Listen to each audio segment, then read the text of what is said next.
점심을 먹으러 갔는데 날씨가 너무 화창하고 놀러 가고 싶은 그런 마음이 들지만은 한편으로는 그런 마음이 들다가도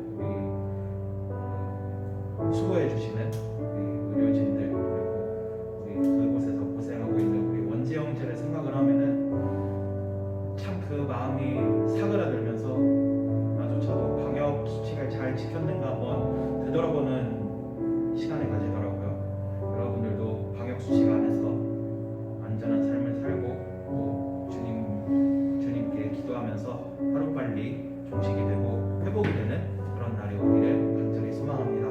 이 시간 다 같이 기도하며 나아갈게요. 우리 마음이 정말로 하나님께 진정으로 향하는 마음이기를, 또 우리가 주님의 사랑으로 가득 차는 그런 삶을 살 수 있도록 또 예배 가운데 하나님 아버지 함께하여 주옵소서. 그리고 나오지 못한 형제 자매들도 하나님 아버지 기억하여 주옵소서. 다 같이 간절한 마음으로 주님께 기도하도록 하겠습니다. 기도하시겠습니다.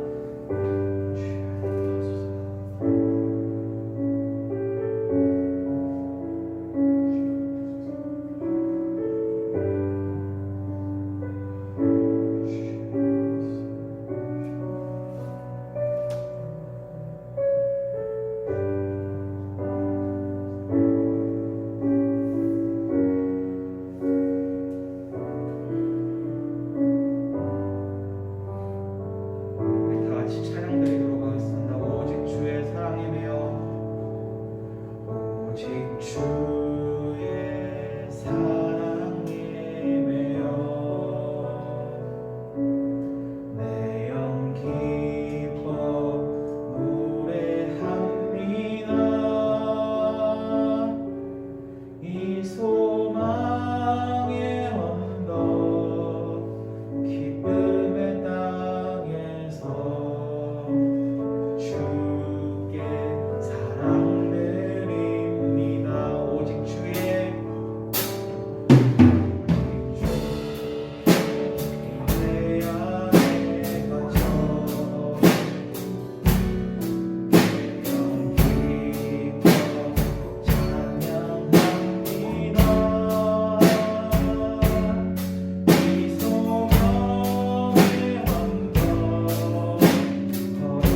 하면서 찬양하도록 하겠습니다.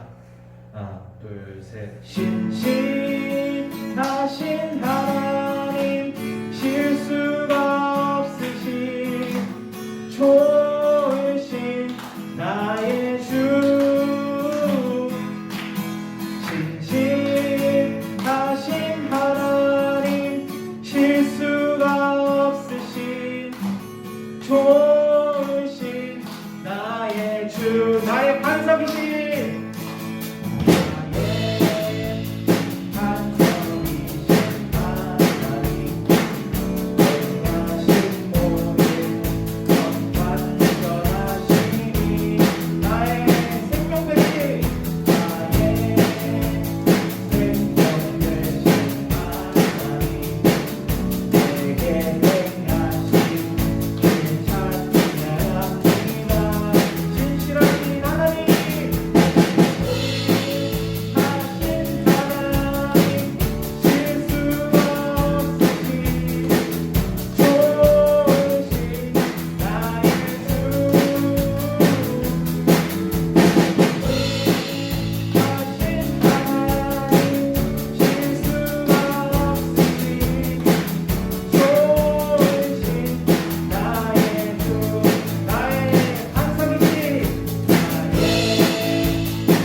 존귀요 존귀하신 주, 감사 찬양과 경배 다 받으실 주님. 존귀요 존귀하신 주, 감사 찬양과 경배 다 받으실 주님. 존귀요 존귀하신 주, 셋!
십자가의 보혈 십자가의 보혈 완전하신 사랑 이번하다 이나 십자가의 보혈 십자가의 보혈 완전하신 사랑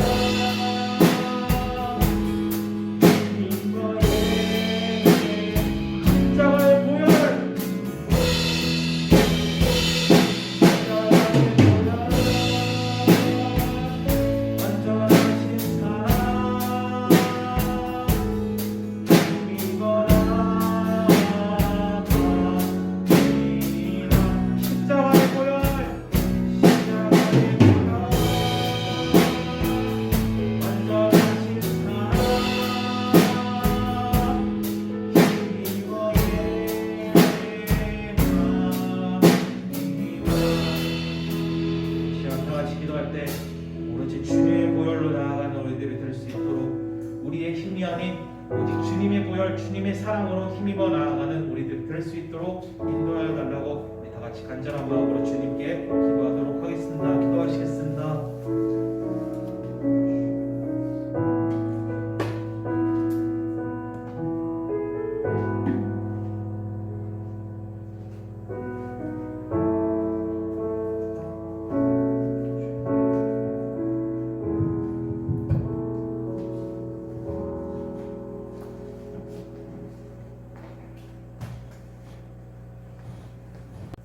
살아계신 주님 감사합니다. 오늘 주님께 예배드리고자 합니다. 우리가 기쁜 마음으로 예배를 드릴 수 있도록 주님 인도하시고 우리가 정말 예배를 드릴 수 있음에 감사함으로 나아가는 우리들이 될 수 있도록 주님 인도하소서. 특별히 정말 하나님 아버지께 진정으로 고백하고자 합니다. 주님 많은 죄를 지었습니다. 주님께 정말 나아가지 못하고 주님을 등지고 살아왔습니다. 주님 우리가 회개하기를 원하오니 주님 용서하시고 주님의 보혈로 깨끗이 씻겨가는 우리들이 될 수 있도록 주님 인도하소서. 주님 이제 말씀을 전하고자 합니다. 전도사님께 큰 능력 더하시고 주님 말씀 듣는데 부족함이 없도록 허락하여 주옵소서. 감사드립니다. 예수님의 이름으로 기도드렸습니다. 네. 좋습니다. 먼저 말씀 찾아볼게요. 시편 119편.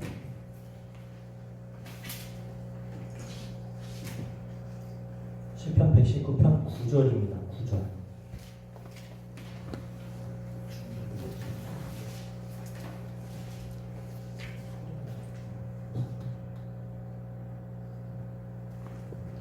(119편) 9절.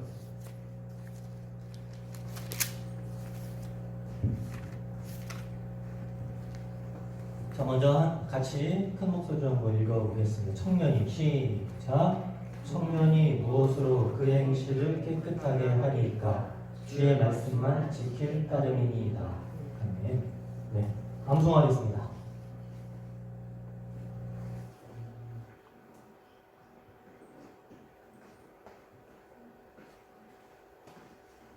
청년이 무엇으로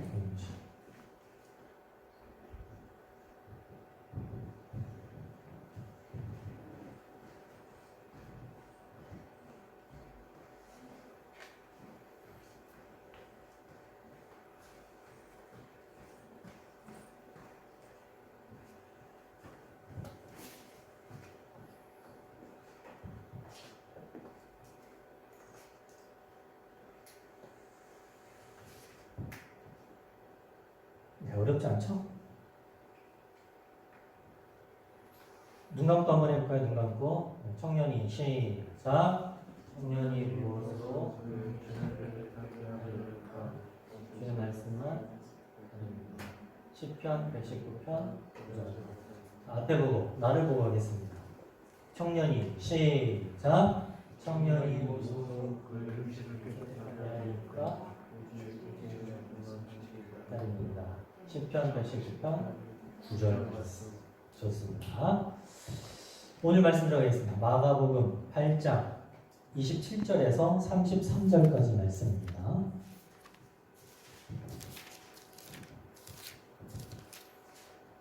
청년이 무엇으로 행실을 깨끗하게 할 수 있습니까? 말씀만 지키면 됩니다. 마가복음 8장 27절부터 33절까지입니다. 저와 여러분이 한 절씩 교차로 읽어보겠습니다. 내가 먼저 읽을게요. 27절. 예수와 제자들이 빌립보 가이사랴 여러 마을로 나가실새 길에서 제자들에게 물어 이르시되 사람들이 나를 누구라고 하느냐.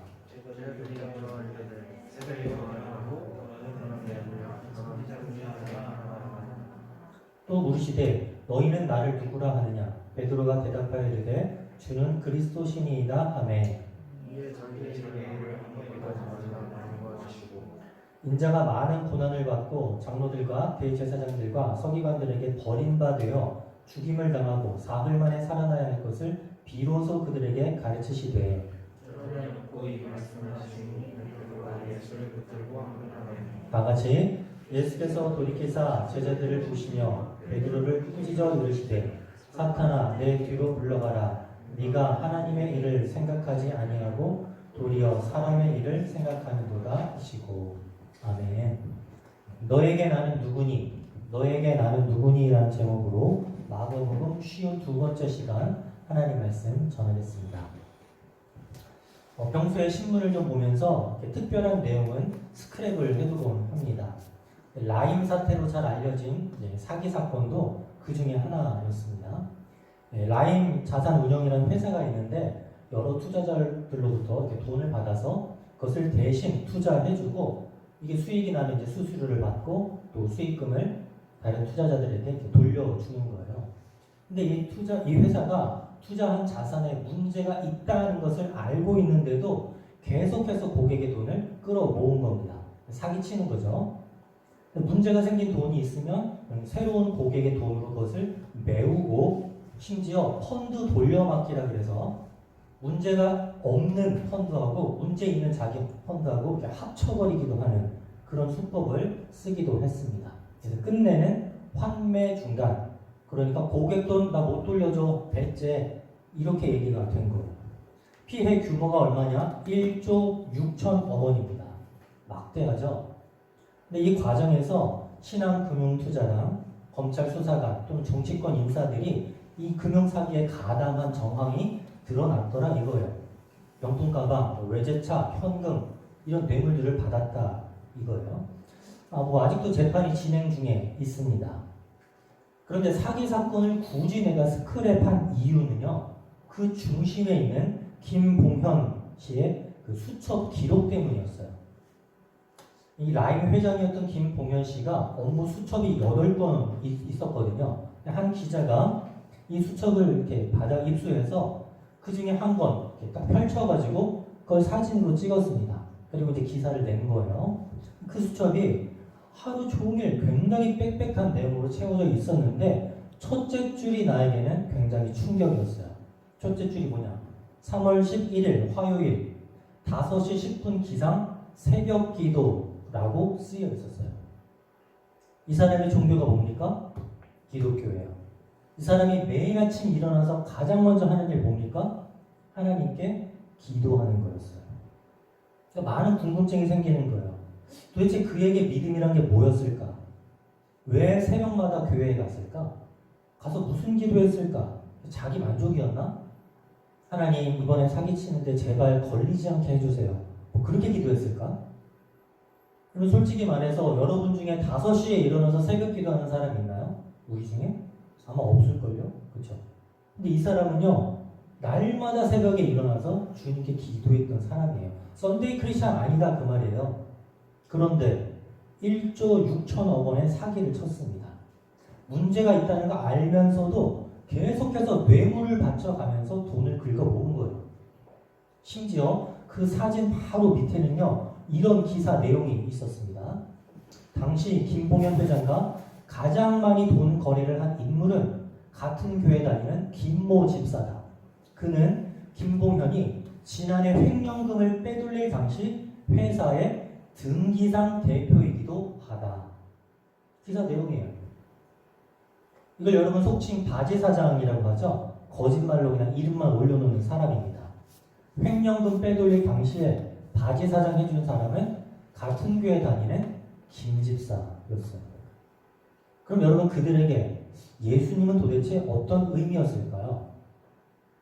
크리스찬이라는 뜻은 예수님을 주인으로 모신 사람이라는 뜻입니다. 그러니까 삶의 모든 분야에서 주인이 내가 아니라, 돈이 아니라, 화려한 세상이 아니라 예수님이 주인이십니다. 이런 고백이에요. 그럼 여러분, 예수님이 주인이면 우리는 종일 테고, 종은 주인이 말씀하시는 거 순종하면서 따라가야 되는 일이에요. 그러니까 여러분, 우리가 매 주마다 예배를 드리고 말씀을 듣고 기도하는 이유가 뭐냐? 예수님을 주인으로 모셨다는 거 매주 확인하는 거예요. 확인. 오늘 본문에 보니까 예수님께서 제자들과 함께 가이사랴 빌립보라는 동네에 가셨습니다. 그리고 제자들에게 물어봤어요. 얘들아, 사람들이 나를 보고 뭐라고 하니? 날 누구라고 하더냐? 그랬더니 제자들이 들은 얘기를 하는 거예요. 어떤 사람은요, 세례요한이라고 그러던데요. 아, 예수님 제가 듣기로는요, 선지자래요. 아니에요, 엘리야라고도 하던데요. 그렇게 얘기하는 거예요. 그럼 여기서 일단 일반 백성들의 평가를 알 수 있어요. 예수님을 좋게 평가했습니다. 그렇죠? 기적도 일으키죠. 병든 사람을 낫게 해주죠. 말씀 전하는 파워가 있죠. 그러니까 백성들은 예수님을 잘 평가한 거예요. 그때 예수님이 제자들에게 의견을 묻습니다. 그러면 딴 사람 말고 너희는 나를 누구라고 하겠니? 너에게 있어 나는 누구니? 이때 베드로의 그 유명한 고백이 나오는 거예요. 주는 그리스도이십니다. 메시아다 그 말이에요. 메시아는 히브리어, 그리스도는 헬라어. 이렇게 됩니다. 같은 뜻이에요.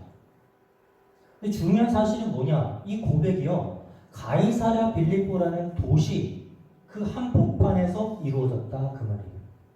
여러분, 가이사랴 빌립보는요, 로마 제국의 초대 황제인 아우구스투스가요, 헤롯 대왕에게 준 성읍입니다. 그래서 이 헤롯 대왕이 화이트 템플, 백색 신전을 그 성읍에 지었어요. 그러니까 완전히 하얀 대리석으로 아주 화려하게 이방 신전을 그곳에다 지은 거예요. 그리고 나서 이 헤롯 대왕이 자신의 아들인 헤롯 빌립에게 또다시 이 성읍을 물려주었습니다.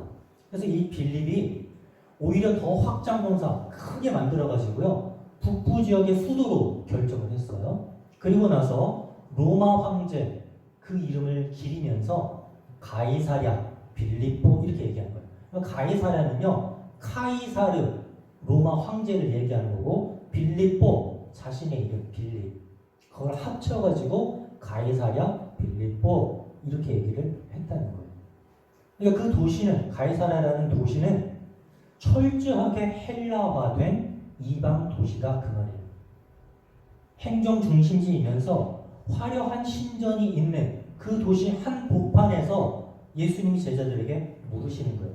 너희는 나를 누구라고 하겠니? 딴 사람 말고 너. 이렇게 화려한 신전이 있는 그 도시 한 가운데에서 여전히 내가 너의 구세주가 맞니? 웅장하고 입이 떡 벌어지는 이렇게 아름다운 도시 그 한 가운데에서도 여전히 내가 너의 주인이 맞니? 그렇게 물으시는 거예요. 그럼 여러분, 21세기 현재 우리에게는 더 적나라한 질문이 되겠네요. 그죠? 점점 세상이 화려해지고 있습니다. 말 그대로요, 펜트하우스에서 사는 거, 그게 우리의 꿈이 되어버렸어요. 임대주택 이런 거 벗어나서 정말 화려한 청담동에서 사는 거, 그게 우리 모두가 바라는 거거든요. 한강뷰, 한강이 보이고, 누가 봐도 큰 집, 누가 봐도 큰 차 타면서 화려해지고 싶어 합니다. 이게 사실 교회도 마찬가지예요. 오늘날 대부분 많은 성도들이요, 나는 예수를 믿는데 왜 이렇게 안 풀리냐, 이렇게 불평하며 살아요. 구원받으면 잘 되는 거, 그게 신앙의 전부예요. 나 구원 받았어, 그리고 잘 돼야 돼. 모두가 그렇게 생각하는 거예요. 예수 믿으면요, 취업도 잘 돼야 되고, 돈 많은 사람 만나야 되고요, 주식도 막 10배, 20배 막 늘어나야 되고요. 그러니까 화려한 세상 속에서 누구보다 나도 화려해져야 된다, 그렇게 우리 생각하는 거예요. 말씀은 이 세대 본받지 말라 그러는데, 우리는 본받는 것을 넘어서 오히려 세상에서 주류가 되고 싶어 한다는 거예요. 그러니까 그 세상 속에서 예수님이 우리에게 물으시는 거예요.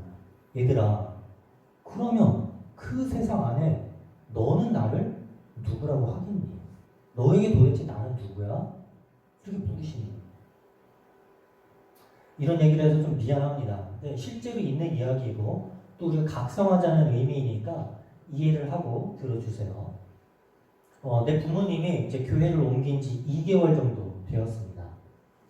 대부분의 어르신들이 그렇듯이 내 부모님도요, 일평생 교회를 옮길 거라고는 단 한 번도 생각해 보신 적이 없어요. 벌써 40년 넘게 교회 다녔거든요.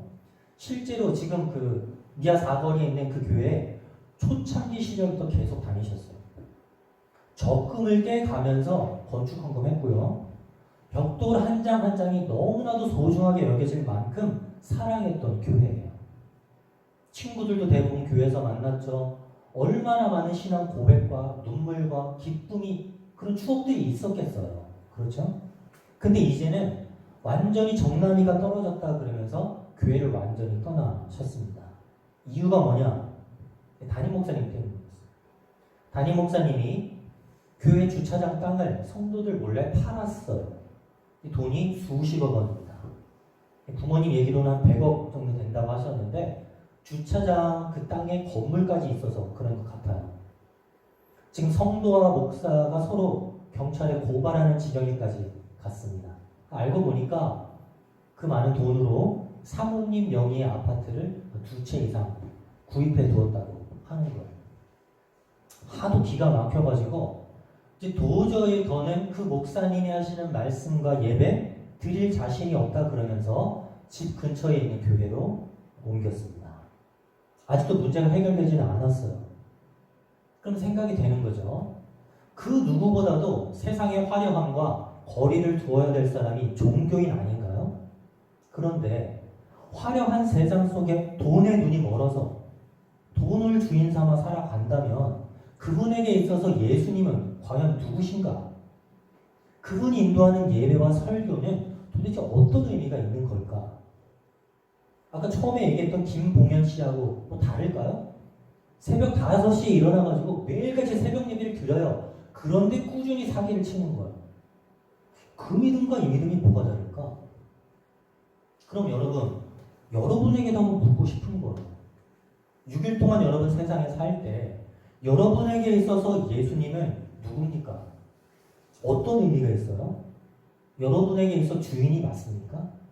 여러분 시간의 주인, 여러분 돈의 주인, 여러분 생각의 주인, 삶의 주인이 맞느냐는 거예요. 그러니까 만약에 그렇지 않다면 우리가 드리는 예배와 헌금과 기도가 도대체 어떤 의미가 있을까? 혹시 여러분 우리 부적처럼 생각하는 거 아니에요? 부적? 그래도 오늘 뭐 예배 드리고 헌금 냈으니까 일주일 동안 나 사고는 안 나겠지. 뭐 그런 거? 그게 아니면 습관 아니에요 혹시? 뭐 매주마다 했던 거니까 오늘도 만약 안 하면 약간 기분 찜찜하고 깨림직하니까 그래서 드리는 거 혹시 아닌 거예요? 예수님 물어보실 거예요. 얘들아, 너에게 도대체 나는 누구니?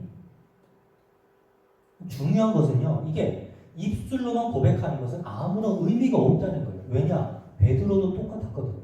우리 29절 다시 한번 보겠습니다. 29절. 또 물으시되 너희는 나를 누구라고 하겠니? 베드로가 대답하였는데 주는 그리스도 신이다 하며 멋지게 고백했죠. 근데 갑자기 예수님이 생각지 못한 이야기를 하시는 거예요. 31절 보겠습니다. 31절. 인자가 예수님 말하는 거예요. 예수님이 많은 고난받고 장로, 대제사장, 서기관들에게 버림받아서 죽임당하고 사흘 만에 살아나야 될 것을 그들에게 가르치시되 그 다음 드러내놓고 이 말씀을 하시니 베드로가 예수를 붙들고 뭐 했대요? 항변했다. 항변. 그리스어로 이게 에피티마오거든요. 책망하다, 꾸짖다 그 말이에요. 꾸짖다. 그리고 우리말로 번역할 때 감히 베드로가 예수님을 꾸짖어? 이건 너무 무례해. 그래서 항변하다로 번역했어요. 항변, 대항하여서 이제 변론하다 그런 얘기잖아요.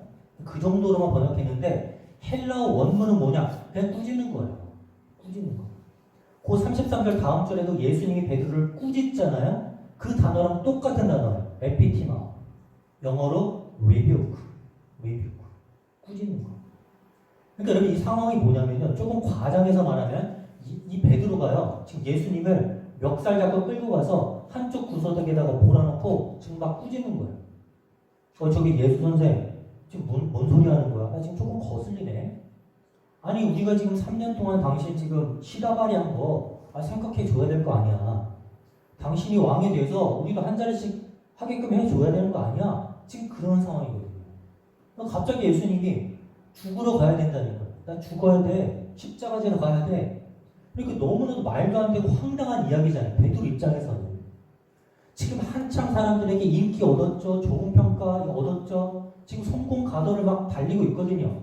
그러면 군사 지도자가 돼가지고 정권 잡아야 되는 거예요. 근데 죽어야 된다고? 이거 완전 정신 나간 소리거든요. 베드로 입장에서 보면요. 모든 기대가 한꺼번에 무너지는 거예요. 그래서 지금 예수님을 혼내고 있어요. 예수님을. 여러분, 그러니까 아무리 화려한 입술의 고백을 한다 해도 예수님이 속지 않습니다. 곧바로 혼내세요. 곧바로. 뭐라 그래요? 사탄아, 내 뒤로 물러가라. 네가 하나님의 일을 생각지 않고 사람의 일만 생각하면 혼내시잖아요. 우리도 마찬가지예요. 고백이 중요한 거 아니에요. 실제로 삶의 주인으로 모시고 살아야 된다. 살아야 된다. 어거스틴이라는 훌륭한 신학자가 있습니다. 아마도 교파를 초월해서 가장 많이 존경받는 신학자인 것 같아요. 근데 사실 어거스틴은요, 방탕한 생활을 했었습니다. 한 여성과 동거하면서 자식도 낳았어요. 이방 종교에 빠지기도 했고요. 철학에 심취해 있기도 하고 그랬습니다. 그러다가 이제 회심을 했는데 고백록이라는 책을 썼어요. 이런 내용이 있어요. 저는 돈, 명예, 결혼을 열망했습니다. 그런데 하나님은 고통을 통해 당신 아닌 다른 어떤 것에서도 기쁨을 누리지 못하게 배려하셨습니다. 이런 문장이 있어요. 돈, 명예, 결혼 너무너무 바랬다는 거예요. 세상의 화려함에 빠져 있었는데 하나님께서 자신에게 고통을 주셔가지고 하나님만 바라볼 수 있게 해주셨다는 거예요. 하나님만 기쁨이고 하나님만 주인 되신다. 이거 알게 해주셨대요. 그게 배려였다는 거예요. 배려. 다른 것이 네 마음의 주인 되지 않도록 주님께서 배려해 주신 것이 고통이었다. 그 말이에요. 와, 대단한 고백 아닌가요? 고통마저도 배려라고 받아들일 수 있는 믿음. 근데요, 생각을 해보니까요, 많은 믿음의 선배님들이 이런 고백들 자주 하시더라고요. 근데 개인적으로 좋아하는 목사님들은 좀 이렇게 몸이 아프신 분들이 많으세요. 폐암, 전립선암, 아니면 특별한 무슨 질병이나 상황적으로 참 이렇게 어려우신 분들이 많아요. 어떤 분은요, 그런 고백을 하시는 거예요. 하나님은 나보다 나를 더 잘 아십니다. 근데 내가 지금 이런 암에 걸렸으니까 내게 필요한 것 주신 거겠지요. 이런 고백을 하는 거예요. 그분이 지금 전립선 암이거든요. 항암 치료 때문에 얼굴이 막 퉁퉁 부었어요. 류마티즘까지 있어서 약을 너무 먹어가지고 얼굴이 막 퉁퉁 부었어요. 치료도 받아야 되고 얼마나 힘들겠어요. 근데 그 상황에서 뭐라 그러냐? 하나님이 나 잘하신다. 내게 지금 필요한 거 주신 거다. 그런 고백을 하는 거예요. 아, 가슴이 막 뭉클하다는 거예요. 그러면서 하나 깨달은 거 있어요. 아, 저분에게는 하나님이 진짜 주인이 되시는구나. 하나님이 너에게나 누구니? 라고 물으실 때 주님은 내 건강의 주인이 되십니다. 이렇게 고백하는 거 아니겠어요? 누구나 화려하고 건강하고 돈 잘 벌고 오래 살고 다 그거 바래요. 그런데 그때 주시는 분도 하나님, 가져가시는 분도 하나님이십니다. 그러면서 삶으로 살아내는 그런 선배가 있구나. 그러면서 마음이 자꾸 숙연해지는 거예요. 여러분에게 있어서 예수님이 누굽니까?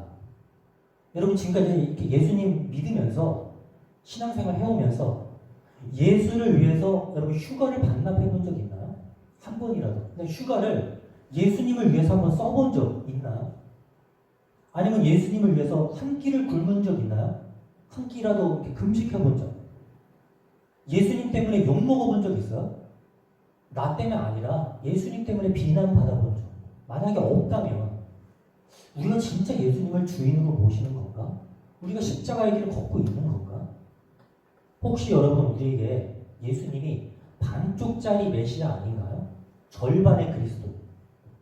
내 삶의 3분의 1의 주인, 3분의 2는 내가 주인이고 내 마음대로 살고 그런 거 아닐까?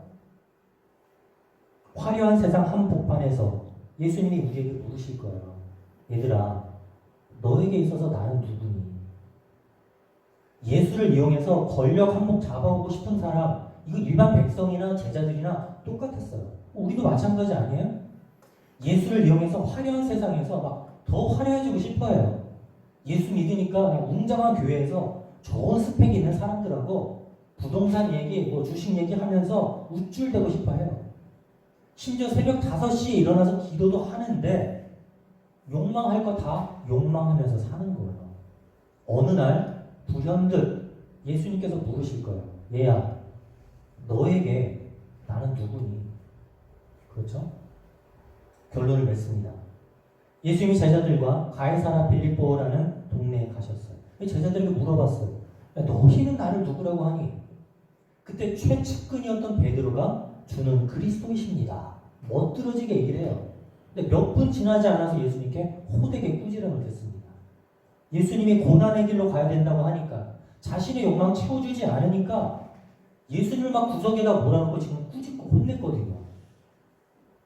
우리에게도 물으실 겁니다. 화려한 세상 그 한복판에서 여전히 내가 너에게 주인이 맞니? 너에게 도대체 난 누구니? 이 주님의 물음에 삶으로 응답할 수 있는 저와 여러분이 되기를 바랍니다.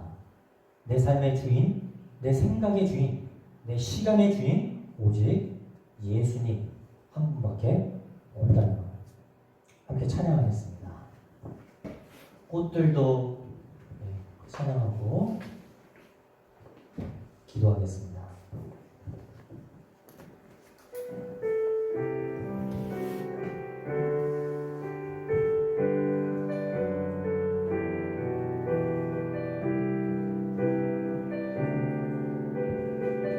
이곳에 생명샘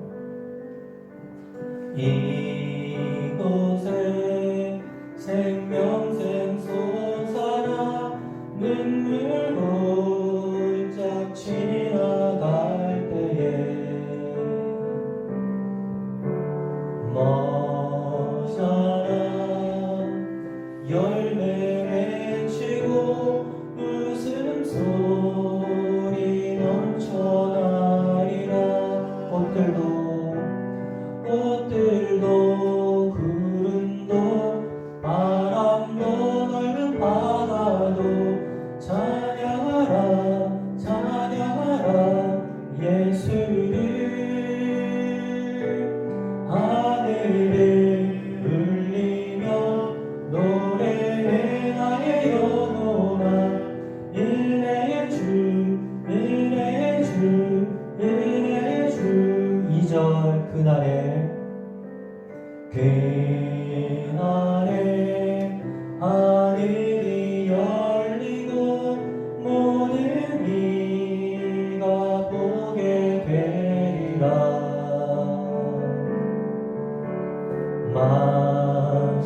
마침내 꽃들이 피고 영광의 주가 오시리라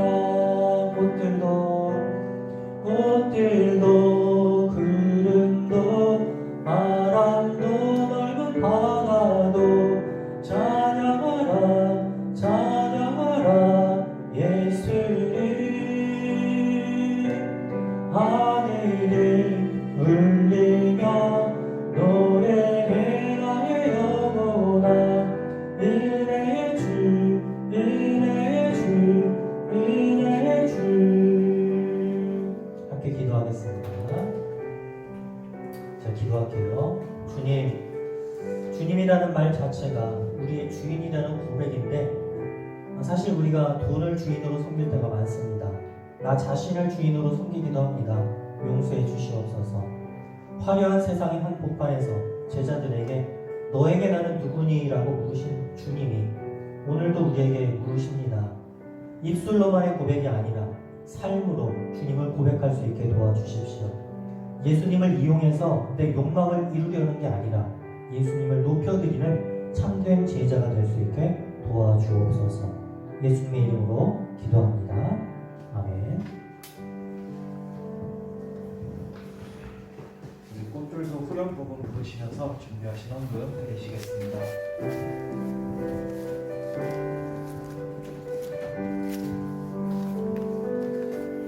꽃들도 구름도 바람도 넓은 바다도 찬양하라 찬양하라 예수를 하늘을 울리며 노래해 나의 영혼아 은혜의 주 은혜의 주 은혜의 주 목사님께서 헌금 기도해 주시겠습니다. 내 시간의 주인, 내 돈의 주인 예수님께 우리의 작은 것들을 드립니다. 받아주시고 우리가 일상을 살아가면서 진짜 주인 대신 예수님을 위해서 모든 것을 하나님의 영광을 위해서 할 수 있는 믿음의 백성들이 되게 도와주시옵소서. 예수님의 이름으로 기도합니다. 아멘. 주기도문으로 예배 마치도록 하겠습니다. 시작. 하늘에 계신 우리 아버지여 이름이 거룩히 여김을 받으시오며 나라의 임하옵시며 뜻이 하늘에서 이루어지는 것 같이 땅에서도 이루어지이다. 오늘날 우리에게 일용할 양식을 주옵시고 우리가 우리에게 죄진 자를 사하여 준 것 같이 우리의 죄를 사하여 주옵시고 우리를 시험에 들게 하지 마옵시고 다만 악에서 구하옵소서. 대개 나라와 권세 영광이 오직 영원히 있사옵나이다. 아멘. 박수로 하나님께 영광 돌리도록 하겠습니다. 우리 앞뒷 사람과 옆 사람과 한번 인사해 보도록 하겠습니다. 주님의 이름으로 축복합니다. 주님의 축복이 넘쳐나는 여러분들이 되기를 소망합니다. 뒤에 우리 개교 75주년을 맞이해서 수건과 간식이 교회에서 준비가 되어 있습니다. 하나씩 가져가셔서 집에서 잘 드시기를 바랍니다. 예배 마치도록 하겠습니다. 고생하셨습니다.